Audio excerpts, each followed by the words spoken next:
어느 작은 차고에서 시작해 전 세계를 대표하는 온라인 플랫폼이자 이제는 우주를 향해 도전하고 있는 거인 제프 베조스의 이야기를 준비했습니다. 인터넷 서점으로 시작했지만 지금은 아마존, 블루 오리진, 워싱턴 포스트 등 다양한 영역에서 혁신을 이룬 인물이죠. 세계 최고 부자라는 수식어와 함께 독점 논란과 노동 문제로 비판받기도 했던 인물. 오늘은 제프 베조스가 걸어온 길을 함께 살펴보겠습니다. 1994년 뉴욕 월스트리트의 투자회사 부사장이었던 제프 베조스는 우연히 잡지에서 인터넷 규모가 1년 새 2300배 성장했다는 기사를 접합니다. 이 숫자에 충격을 받은 그는 곧바로 온라인에서 팔기 좋은 아이템을 떠올리기 시작했죠. 그 결론이 바로 책이었습니다. 어디서 사든지 품질이 같고 배송이 쉬우며 오프라인 매장에는 한계가 있지만 인터넷으로는 엄청난 책 종류를 무제한으로 제공할 수 있었기 때문입니다. 그렇게 시작된 그의 도전은 부사장 자리를 내려놓고 시애틀로 이동한 뒤 차고에서 온라인 서점을 창업하는 것으로 이어졌습니다. 처음엔 세계에서 가장 유명한 마술 주문 아브라카다브라에서 따온 카다브라 같은 이름을 고민했지만 발음이 시체와 비슷하다는 이유로 포기하고 결국 세계에서 수량이 풍부한 강인 아마존에서 착안한 아마존닷컴이 탄생했습니다.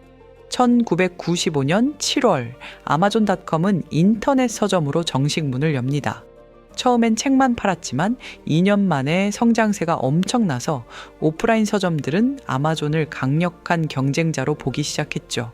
1998년부터는 음반, 영상물, 옷, 장난감 등 다양한 제품을 취급하며 온갖 물건을 판매하는 만물상으로 확장했고 전자책, 영화, 드라마, 음악 등 디지털 콘텐츠도 아마존을 통해 쉽게 구매할 수 있는 시대가 열렸습니다. 아마존 프라임 서비스를 통해 저렴한 가격 또는 무료로 배송을 해주고 영화, 드라마, 음악 스트리밍도 제공하니 사용자는 점점 아마존에 충성하게 되었죠.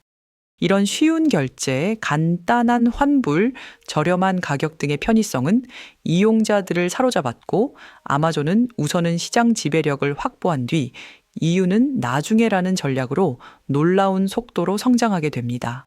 그러나 아마존은 단순히 물건만 파는 회사는 아니었습니다.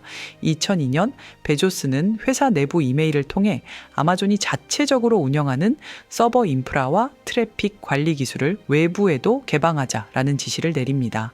블랙 프라이데이처럼 일시적으로 트래픽이 폭발할 때를 대비해 서버를 대규모로 증설해 두었는데 이 서버들은 비수기엔 남아도는 자원이 되곤 했죠.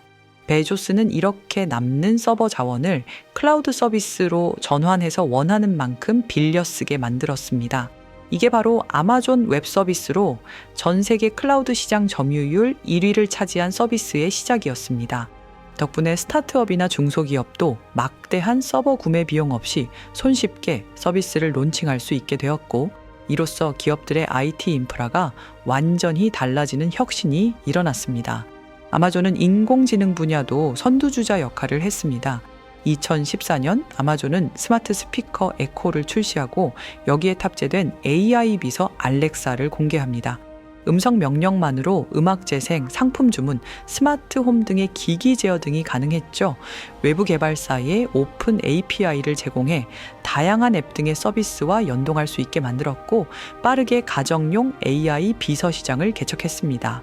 구글이나 애플 등도 곧 AI 스피커를 내놨지만 여전히 아마존은 미국 내 AI 스피커 시장에서 높은 점유율을 유지하며 영역을 넓히고 있습니다. 베조스는 또 다른 도전으로 우주 분야에 뛰어듭니다. 이미 2000년에 민간 우주 탐사 기업 블루 오리진을 세웠고 정부기관 주도의 우주 개발이 아닌 민간 우주 산업 시대를 꿈꾸며 로켓 시험 발사에 매진했죠.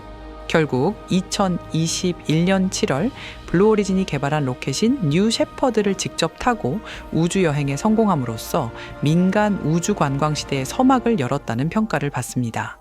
아마존의 엄청난 성공 뒤엔 비판도 뒤따릅니다.